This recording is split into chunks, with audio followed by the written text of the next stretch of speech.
Isa ka bata nga babae sa Banwasang Lambunaw, Iloilo. Inspirasyon sa mga kasubo nga estudyante subong nga pandemya. Aton ini hibaloon sa report ni John Sala. Subo nga wala sang klase, madamo ang tion sa mga kabataan para maglingaw-lingaw ukon maghampang. Apang para sa napulo ka tuig nga si Rihanna Nicole. Tion ini para magamit ang abilidad agod makabulig sa iban. Sa lamharon sini nga edad sinong maghuna-huna nga may madalom na ini nga kausa hindi lang para sa iya kaugalingon, kundi para man sa mga kasubong sini nga mga kabataan. Gamit ang iya kaugalingon nga school supplies, kinatipon sining iya makahampang sa barangay Binabaan, Armada, Lambunaw agod tudloan. Kung ano ang nahibaluan ko sa mga maestra ko dito sa Play IS sa Iloilo, amo man ang share ko kag ang gintudlo ko sa ila. Inspirasyon sining iya ginikanan nga lunsay frontliners. Malayo man sa ila apang ang mga maayo nga pamatasan nga ila gintudlo sa iya.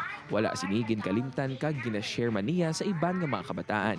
Interesado ako nga tudloan pagid sila kay gusto man nila mag-teacher kaga after namon ka klase ginapobra ko sila sa mga activity like find the missing number sa 1 to 10. Ang ginikanan ni Rihanna Nicole tuman gid ka proud sa iya ginhimo.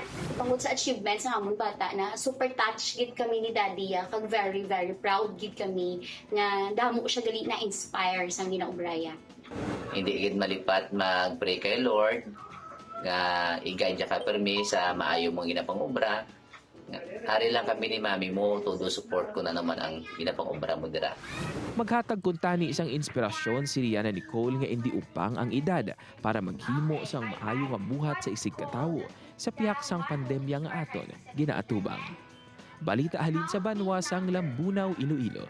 John Sala, 1 Western Visayas.